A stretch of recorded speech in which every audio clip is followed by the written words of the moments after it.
The marble floor of the palace was always cold. But tonight, the cold felt different. It crawled under the skin, a frozen promise of what was coming. In the emperor's private quarters, the air was thick, not with perfume, but with a strange, dull quiet. Nothing ever truly silenced a Roman palace, except for the things that power wanted to hide. The sun had just dipped below the western hills of Rome, painting the sky a fierce, bloody orange when the carriage arrived. It was not a grand imperial carriage, decorated with gold and polished bronze. It was a simple, enclosed dark wooden box pulled by two massive, black horses. It looked less like transport and more like a tomb on wheels.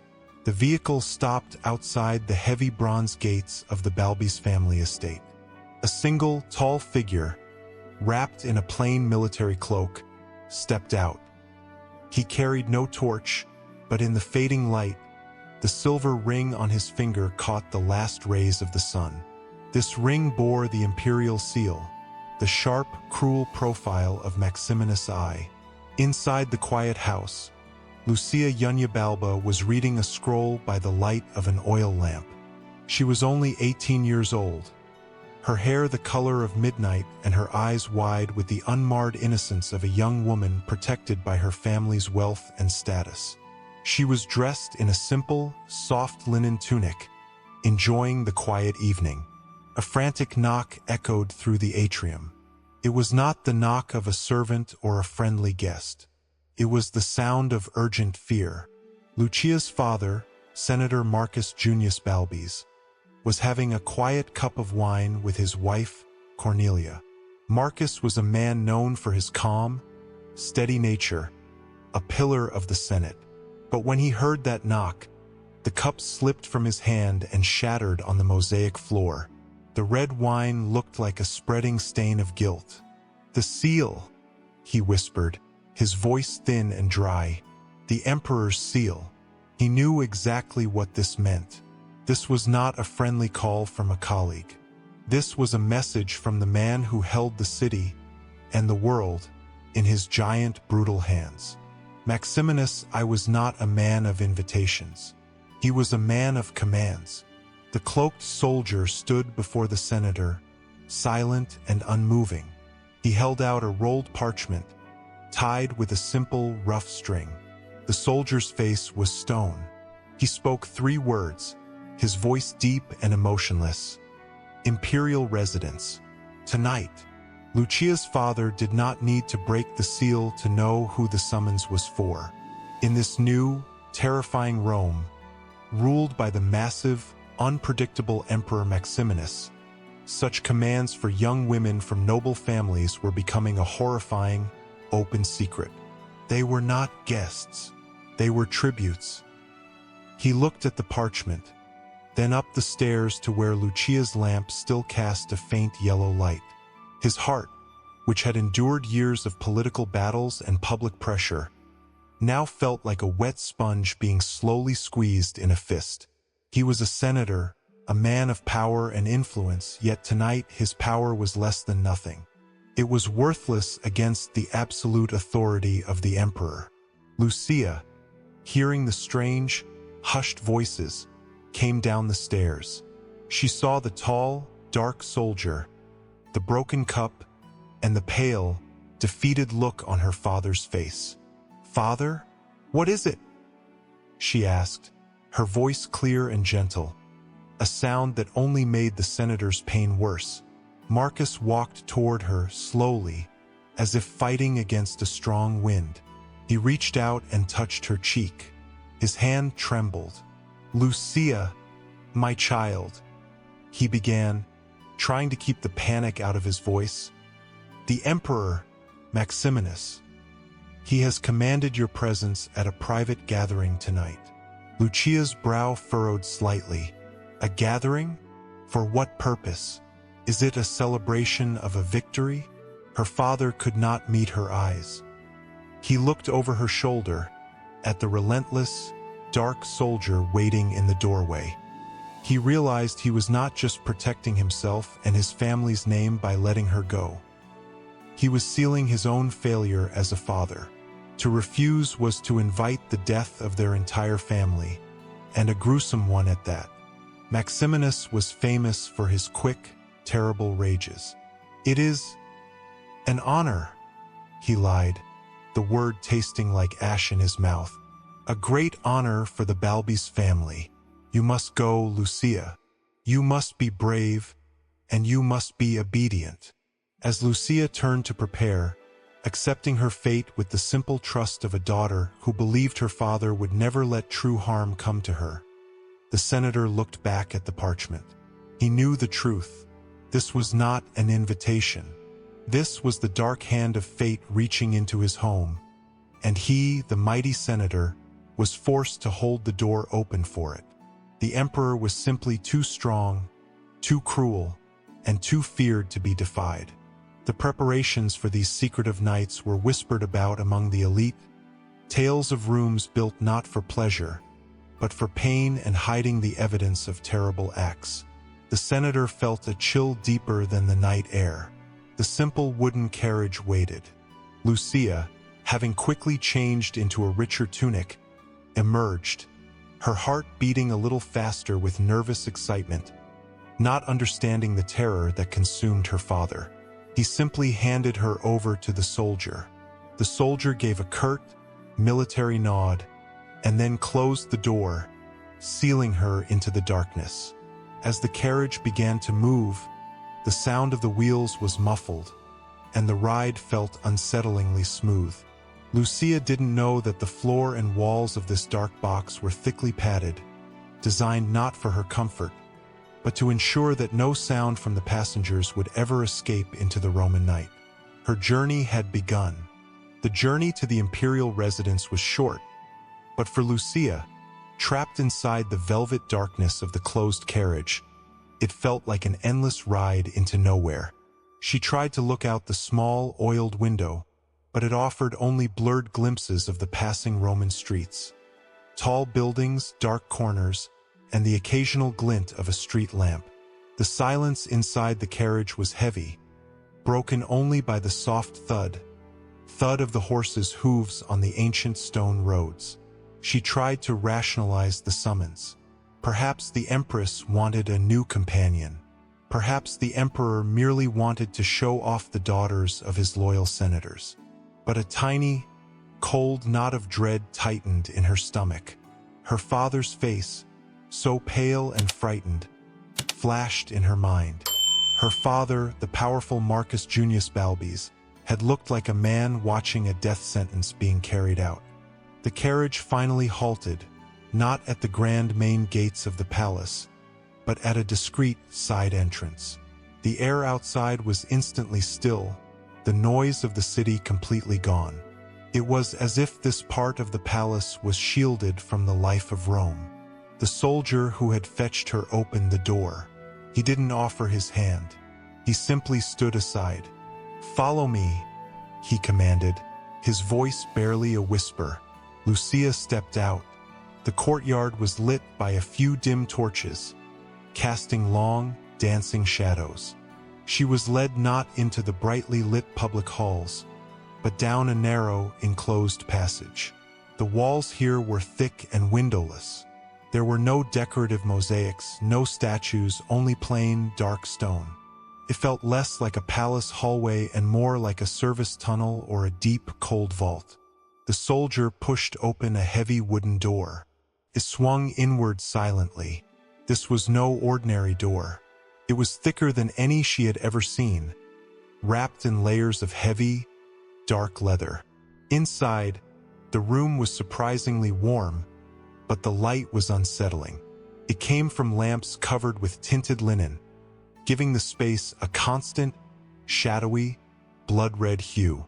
But the most unsettling thing was the sound. There was no sound at all. Lucia stopped, her eyes wide. She could hear her own breath, sharp and loud in her ears. She could hear the rustle of her tunic as she moved. But the soldier, who was walking just a few feet ahead of her, made almost no noise. The outside world, the city, the wind, the distant shouts of guards, was completely absent. The air was dead. The soldier noticed her pause. "Move," he said, the sound suddenly close and abrasive. Lucia quickly followed him deeper into the chamber. It wasn't a living space. It was a preparation room. Along one wall, she saw simple, strong pegs holding various items. At first, she thought they were tools for working stone, but as they passed, she saw the dull shine of polished metal loops and thick leather straps. They looked horribly strong, designed to hold something very large and very unwilling. Lucia's mind, still fighting against the truth, tried to make sense of the strange objects. Perhaps they were for large pets, for training bears for the circus? But the air of quiet horror in the room contradicted this innocent thought. The soldier stopped before a heavy velvet curtain. He drew it back, revealing another door, this one made of iron, painted black. He pulled a thick, iron key from his belt and inserted it into the lock. The click of the heavy mechanism was the loudest sound Lucia had heard all night. It sounded final, like a tomb closing. Inside, the soldier ordered. Lucia hesitated for a heartbeat. Fear, true, paralyzing fear, had finally found its way past her initial confusion. She looked back, wanting to plead, to run, but the soldier's expression was unchanging. The cold face of imperial duty. She pushed the door open. The air inside the main room was heavy with the smell of strong, sweet perfume, trying and failing to cover something metallic and old. The room was vast, dominated by a large, low marble platform in the center, covered in dark crimson silks. It looked less like a dining space and more like an altar. Seated on a massive chair, a throne that looked almost like a piece of simple, oversized farm equipment, designed for pure strength, was the man himself, Maximinus I. Lucia had heard the stories. Everyone in Rome had. But seeing him in person was different. He was not just tall, he was monstrously large. His shoulders were wide, his neck thick, and his hands, resting on the arms of the chair, were like slabs of meat, calloused and huge. He was often called the Thracian giant, and the name fit him terrifyingly well. His face was a mask of hard, thick skin, dominated by a heavy brow and small, dark eyes that seemed to hold no light or kindness. He was drinking deeply from a large silver cup. His coarse, loud laugh echoed once, startlingly loud, and then was immediately absorbed by the specially treated walls. This room, Lucia realized with a sickening clarity, was built to contain noise, to swallow screams. Maximinus looked at her, his lips parting in a slow, frightening smile. The smile did not reach his eyes. "Ah," he boomed, his voice a low thunder. "The little senator's daughter. Welcome, little dove. Come closer." Lucia's knees nearly gave out. She understood now what her father's fear meant, and what the silence of the walls was for. This was not a gathering. This was a trap. Lucia forced herself to move, taking slow, deliberate steps toward the emperor. Every fiber of her being screamed at her to turn and run. But she knew that even a hint of disobedience would be met with consequences far worse than her current terror. She had to be the obedient daughter her father had begged her to be.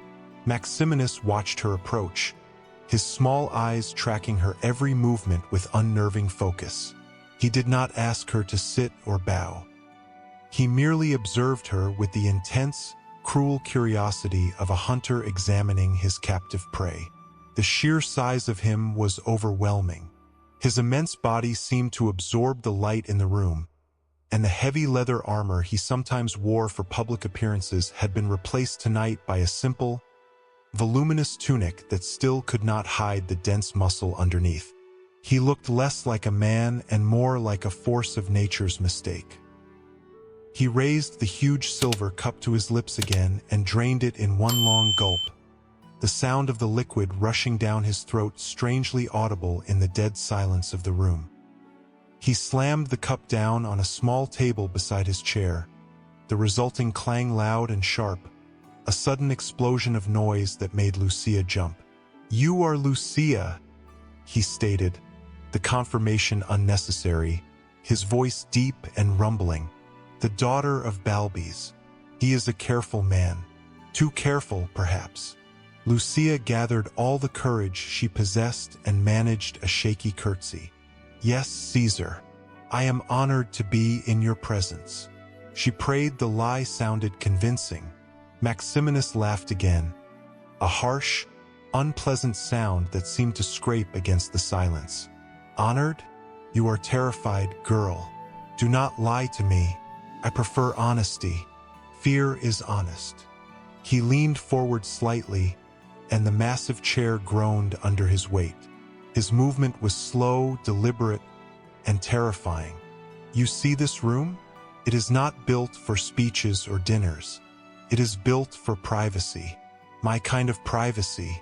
Do you know why the walls are so thick, Lucia? Do you know why the doors are locked and soundproofed?" Lucia stood frozen. She knew the answer now, with a chilling certainty that settled in her bones, but she could not speak it. The emperor did not wait for an answer. He waved his hand toward the back corner of the room. "The preparations are always thorough. I do not like interruptions or mistakes." Lucia's eyes followed his gesture. In the shadowy corner, she saw a simple, heavy wooden table. On it lay what looked like a collection of tools and cloths, but next to the table, mounted on the stone wall, was a structure that made her heart seize up entirely. It was a metal harness, bolted firmly into the rock, with thick, padded leather cuffs dangling from chains. It was clearly sized for a person, but it was designed to ensure that the person could not move or escape. It was a restraint system, a custom-made prison built right into the emperor's private chamber.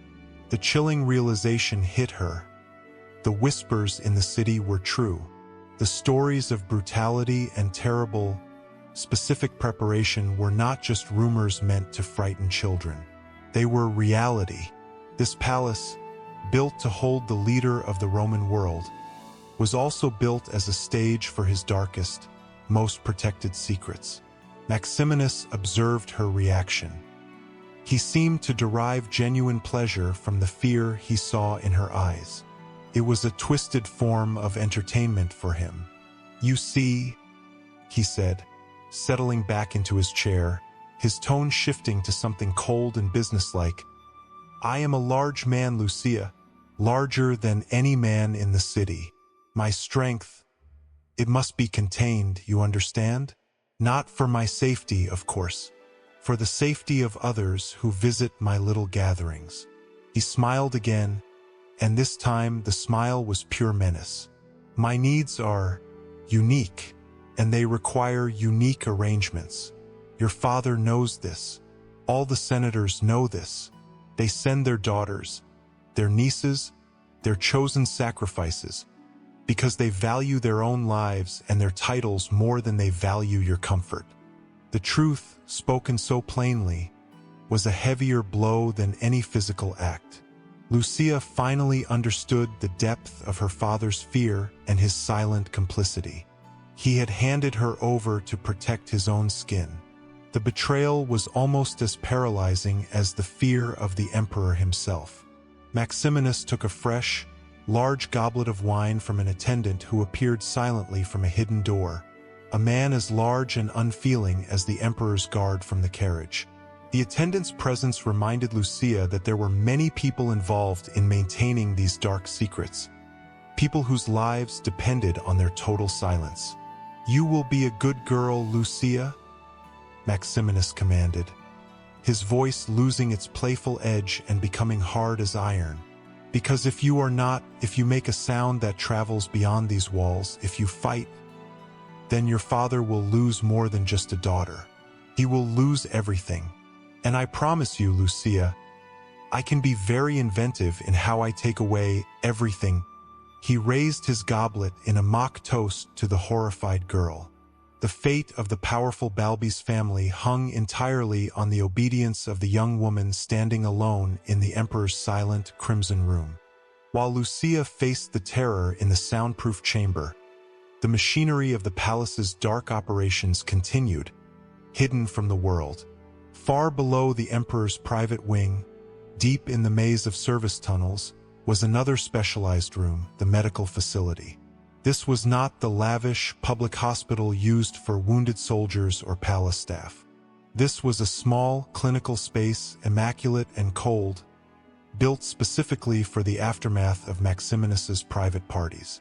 The chief physician, Dr. Gaius, was an old man, weary and permanently hunched, not from age but from the burden of his terrible knowledge. He wore a crisp white tunic, a stark contrast to the dark, grim reality of his job. He was cleaning instruments meticulously, checking supplies, and ensuring the special room was ready.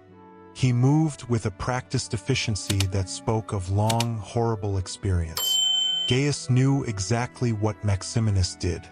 He knew why the restraints were necessary. He knew why the doors had to be leather-wrapped and the walls padded. And he knew, with chilling accuracy, the kind of injuries he would be treating in a few hours. The emperor, with his immense, uncontrollable strength, frequently inflicted serious harm on the young people brought to him. The rule was simple, given to Gaius directly by the head of the Praetorian Guard. Keep them alive, keep them silent, and send them home looking unharmed. Gaius's work was focused on immediate repairs, closing wounds, setting broken bones without leaving visible marks, and using special tinctures to reduce bruising quickly. If the victim was too badly damaged, the protocol changed. A quiet, final solution would be administered, and the body would be disposed of through a hidden route, often dropped into the city sewers that led out to the Tiber River, to be mistaken for a nameless beggar's body found downstream. The paperwork would simply record that the person had been granted a sudden, quiet posting far away from Rome.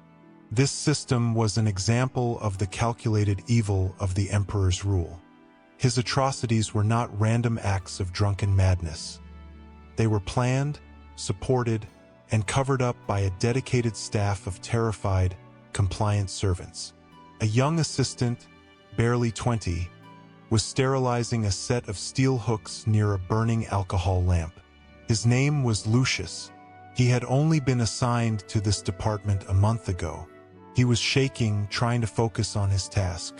"Dr. Gaius," Lucius whispered, his voice trembling. Will it be bad tonight?" Gaius did not look up from his work. "Lucius, every night is bad," he said flatly. "You must learn to think of them not as people, but as clay. Clay that the emperor has molded, and that we must now reshape to hide his handprint. Do not feel pity. Pity leads to questions, and questions lead to the salt mines, or worse." Lucius shivered. He looked at a small shelf where specific, powerful sedatives were kept, drugs that ensured the injured party remained unconscious during the long, painful ride back to their family home, giving Gaius time to ensure they did not speak or cause a scene. Everything was arranged for secrecy. Meanwhile, back in the great public hall of the imperial residence, Senator Marcus Junius Balbis, Lucia's father, was making a pretense of normality. He had been invited to a large, boring state dinner held in a separate wing of the palace. It was a common tactic: invite the fathers to a public function while their children were being held captive elsewhere, ensuring the fathers were physically present and accounted for, thus complicit in the proceedings. Marcus sat at the end of a long, gold-decorated table, trying to eat a plate of roasted pheasant, but the food tasted like dust. He exchanged forced pleasantries with Senator Severus next to him, a man known for his gossip and his sharp, calculating mind. "A quiet night, isn't it, Marcus?" Severus said, leaning in with a sly smile. Marcus stiffened, sensing the hidden meaning. "Rome is always restless, Severus," But yes, a calm dinner. Severus took a slow sip of wine. I hear the emperor is also having a small, private gathering tonight. Very intimate. I hope your lovely daughter, Lucia, is doing well. I haven't seen her in the city lately. The blood drained from Marcus's face. Severus knew. Everyone knew. The silence of the senators in this room was not agreement. It was fear. They were all pawns in Maximinus's game, forced to smile and pretend the darkness did not exist, or face the emperor's terrible personal wrath. Marcus managed a stiff smile. Lucia is resting. She has a touch of the fever. Ah, what a pity, Severus replied, but his eyes were mocking. He knew she wasn't resting. He knew she was currently a prisoner of the emperor's terrible appetites. And Marcus knew that tonight, whether Lucia survived or not, the shame would follow him forever. He was a senator who had sacrificed his own daughter for his title. In the high, soundproof room, the emperor's terrible entertainment was beginning. And in the low medical facility, Dr. Gaius simply waited, the sterile white towels laid out, ready to clean up the horrifying mess that absolute power always leaves behind. The palace was a machine of corruption, and tonight, Lucia was caught in its turning gears. Maximinus remained seated, his massive shadow dominating the room. He didn't touch Lucia, yet his presence was a physical weight, crushing the air around her. He simply continued to observe her, waiting for her to break, waiting for the fear to turn into complete, trembling submission. Lucia, meanwhile, was fighting a battle inside her mind. Her father's betrayal and the horrific truth of the restraints had shocked her into a terrible clarity. She was no longer a confused girl. She was a prisoner facing a monster. She remembered the senator's last words. You must be brave, and you must be obedient. Obedience, she realized, was her only shield, however thin. You are silent, Maximinus noted, leaning his chin onto his massive fist. That is good. The ones who weep and scream spoil the evening. It makes me impatient. He gestured to the side with one large, dismissive hand. The table is set, little dove. Come, sit. Lucia moved stiffly toward the table, which was covered in a heavy, dark cloth. On it were silver plates holding fruits, rich meats, and several goblets of wine. It looked like a normal, if small, feast, but Lucia could see the subtle difference.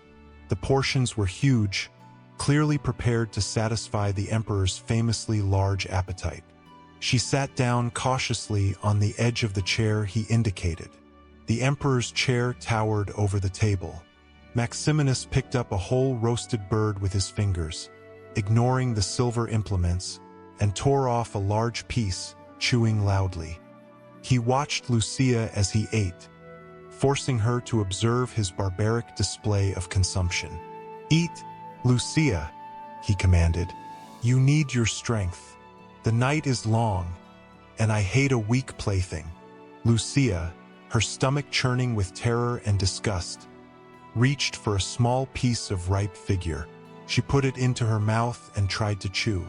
Tasted like nothing. Her throat felt tight, refusing to swallow. Do not insult me with daintiness, Maximinus growled, sensing her reluctance. Eat the meat, take the wine. If you starve yourself, I will take it as a refusal, and a refusal, my dear, is an act of treason. Do you understand the punishment for treason? His threat was cold and precise. He wasn't just intimidating her with size. He was using the law, his law, as a weapon. Lucia knew that refusing his food could be seen as an act of defiance, leading him to punish her with the full force of his terrible rage. She had to show him that she was compliant, that she was willing to play his terrible game, just to survive. She forced herself to pick up a slice of roasted pork. She took a small bite, chewing slowly, determined to swallow it. Maximinus watched her intently, a satisfied, predatory look in his eyes. He saw the struggle, the inner battle, and it seemed to feed his dark amusement.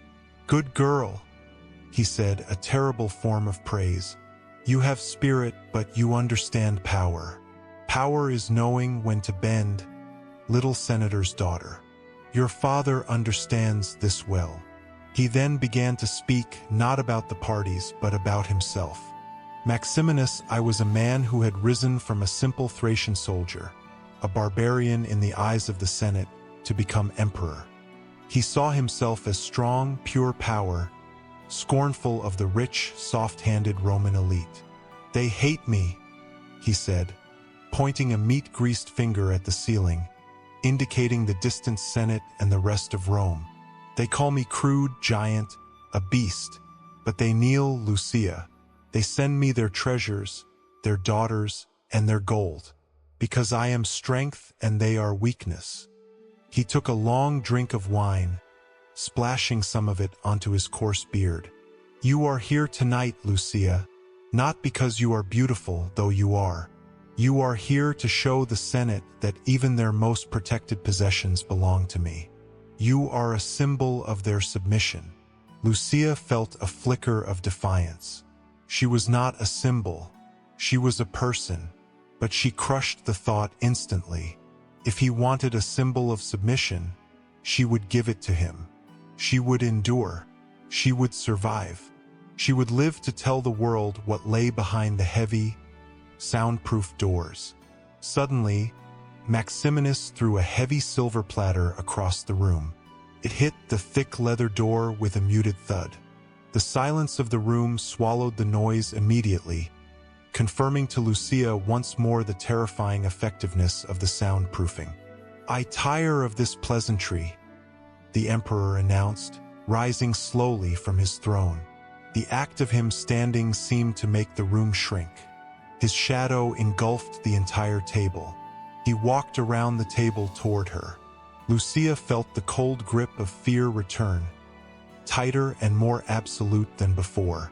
She closed her eyes for a brief, desperate moment, summoning every ounce of her courage. The test was over. The terrible reality was here. As Maximinus loomed over her, Lucia's training as a high-born Roman girl, her discipline, her focus, and her ability to remain outwardly composed in public, kicked in, an almost mechanical response to overwhelming fear. She stood up slowly, making no sudden movements, her gaze fixed on the gold embroidery of his tunic, refusing to meet the predatory intensity of his eyes. The emperor placed one of his massive hands flat on the wooden table, the wood groaning slightly under the pressure. The silence of the room was now oppressive, filled only with the ragged sound of her own shallow breathing. "The night is young," Maximinus said, his voice dropping to a low, gravelly whisper that was somehow more chilling than his earlier booming voice. "And you, Lucia, are too smart to struggle. Struggling is for common slaves. You are a Roman noble. You know the price of resistance." He reached out and, with surprising gentleness for a man of his size, brushed a strand of hair from her face. This soft touch, however, was worse than any immediate roughness, because it was a moment of absolute control. He showed her that he could be gentle, but only because he knew he didn't need to be. Lucia forced herself to nod, her obedience an iron curtain hiding her terror. She was making a promise to herself. "I will survive this. I will endure this terrible night. I will return home, and I will be silent, and I will live."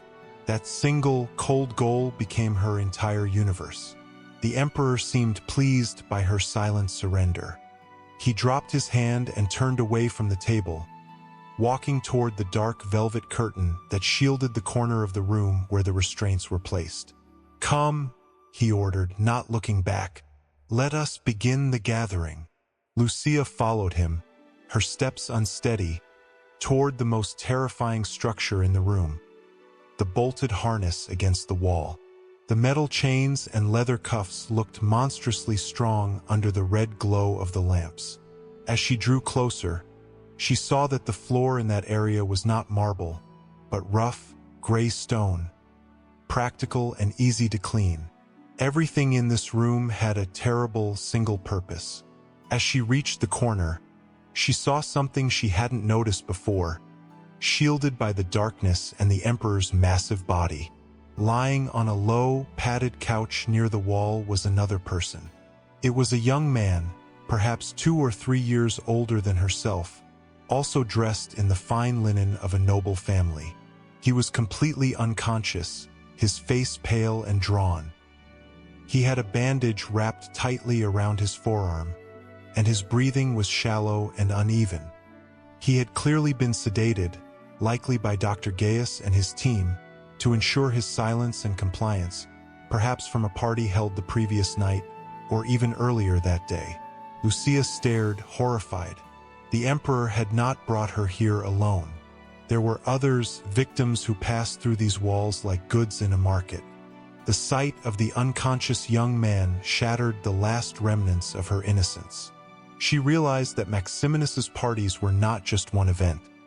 They were an ongoing cycle of brutality, a horrifying part of the daily life of the imperial palace. Maximinus noticed her gaze. "Ah, Elias, a good boy. Too much spirit, but we fixed that." He needed some rest before his family could have him back. He spoke of the young man as if he were a piece of damaged property. "Don't worry about him. He won't wake up until he is safe in his own bed. He is the before part of the cleanup, Lucia. You are the now." The sight of Elias's helplessness strengthened Lucia's resolve further. She would not end up like him, unconscious, broken, and needing to be fixed by the cold hands of the physician. She needed to be alert, to keep her wits, to calculate every single move, and to endure. Survival meant maintaining a shred of control, even when everything was taken from her. Maximinus grasped one of the thick leather restraints on the wall, testing its strength with a casual tug. The chain rattled slightly, the only noise in the heavy air. "This is how it works, little dove," he said, his smile wide and ugly. "No struggle, no shame, just obedience. That is the only thing that earns a ticket home." He extended his arm, waiting for her to step forward, waiting for her final, absolute submission.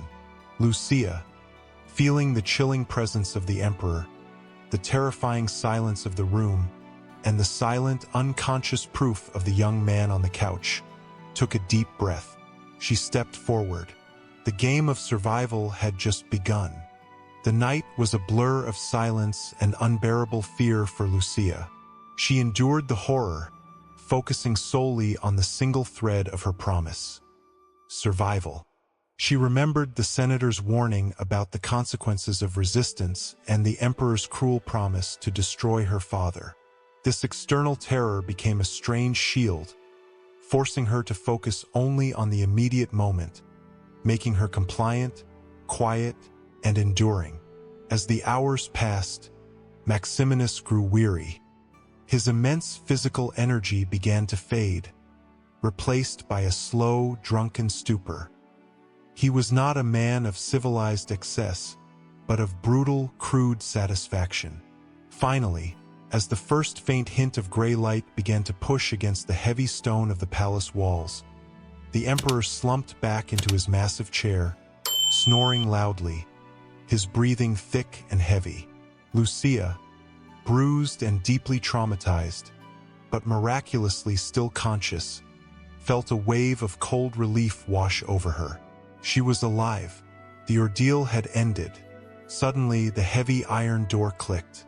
The guard from the previous night, the one with the blank face and the plain cloak, entered silently, accompanied by another, younger attendant. The guard ignored Lucia entirely, walking straight to the snoring Emperor. He was there not as a protector, but as a handler, ready to move the massive Emperor to his sleeping quarters and clean up the gathering. The younger attendant moved quickly to Lucia. He was efficient, professional, and completely emotionless, clearly having done this many times before. He helped her down and offered her a soft, thick robe to replace her torn tunic. He didn't speak a single word, treating her less like a person and more like a delicate package that needed rewrapping. He led her out of the chamber, past the still unconscious Elias on the couch, and into the preparation room. Lucia noticed that the silence of the walls was absolute, even during the movement of people and the emperor's loud snoring. The soundproofing was perfectly effective. Maximinus's secrets were safe from the rest of the world. From the preparation room, the attendant led her not back out, but down a narrow, winding staircase that smelled sharply of herbs and disinfectant. They were heading to the lowest level, Dr. Gaius's facility. Dr. Gaius was waiting. He took one look at Lucia's face and the way she was holding her arm and nodded grimly. "Come, child," he said, his voice quiet and professional. "We must make you presentable." Quickly, Lucia did not resist. She understood that Gaius was not her friend, but a necessary part of the escape. He was the one who ensured she returned to her family looking physically intact, a walking lie that preserved her family's life and the emperor's reputation. Gaius worked with a frightening speed. He checked her for serious injuries, setting a small bone in her wrist with a sharp, painful yank. He then applied thick, medicinal salves to the worst bruising, designed to quickly reduce the angry coloring. He worked with the detached efficiency of a butcher. "You are lucky, girl," Gaius muttered, applying a strong, scented oil to mask the metallic scent of blood. "You were quiet. You were obedient. The emperor enjoys that. It makes my job easier. You will have pain, but nothing permanent." He handed her a small vial of thick, dark liquid. "This is for the trip home. Drink it now. It will cloud your mind and ensure you sleep deeply through the morning. When you wake, you will remember nothing clearly, only fragments. Tell your parents it was a very long, very tiring party, and you drank too much wine." Lucia looked at the vial. It was the sedative. It was the silence drug. She hesitated for a moment, hating the thought of having her last hours stolen from her. Her memory blurred, but she knew she had to take it. She had to ensure her survival, and silence was the currency of survival in Maximinus's Rome. She swallowed the bitter liquid. By the time the sun was fully above the city, the senator's private carriage, the same dark, padded box, was waiting at the side entrance. Lucia, already feeling the drug take hold, was wrapped in a thick, unfamiliar cloak and placed inside. The carriage pulled away. At the Balbys estate, Senator Marcus Junius Balbys had spent the night walking the atrium floor, agonizing over his terrible decision. He looked broken, his face lined with guilt. When the carriage arrived, Marcus rushed out. He saw Lucia step out, helped by the silent guard. She looked pale and exhausted, but whole. "Lucia, my daughter!" he cried, running to her. Lucia looked at him, her eyes already distant and slow from the drug. She offered a small, detached smile. "Father," she slurred softly. It was a long night, very tiring. The guard, having delivered his package, gave a curt nod and vanished. Marcus, relieved that she was alive and seemingly unharmed, helped her inside, missing the subtle shift in her eyes, the deep, cold trauma hidden behind the sedative's fog. Lucia was home. She had survived. But as she was carried to her bed, the true, chilling realization lingered. The power of Maximinus I was not just measured in his soldiers or his gold, but in the silence of his victims and the complicity of their terrified fathers. Rome was sick, and her survival was just a secret that the city would keep until the next summons arrived.